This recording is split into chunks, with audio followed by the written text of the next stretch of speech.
ኣለኹም ይፈልጥ እየ ግን ሞር ፕሮፌሽናል ኮይን ትረስ معكم ኣሎ ናይ ሌበር ስራሕ እውን ኣለዉ ኣብ ሊንክድኢን ማለት እዩ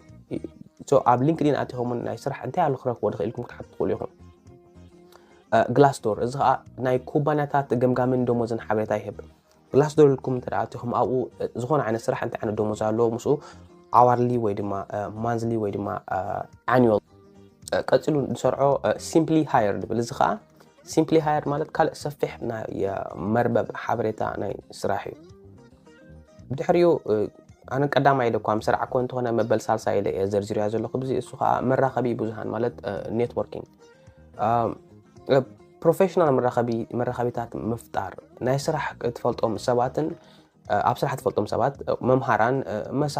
መሳቱኻን ፈተውትኻን ተጠቅም ትፈልጦም ሰባት ማለት እዩ ኣብ ጥቃኻን ከባቢኻን ዘለዉ ሰባት እንታይ ኣለዉ ስራሕ ዝሰማዕኩም ሞስከ ዝኾነ ተሎስ ኣማዋፅኦ ለይ እናበልካ እዚ እውን ኣብ ስራሕ ንኽትረክብ ዓብዪ ኣስተዋፅኦ ኣለዎ ኣብ ዝኸድከ ዓዲ ማለት እዩ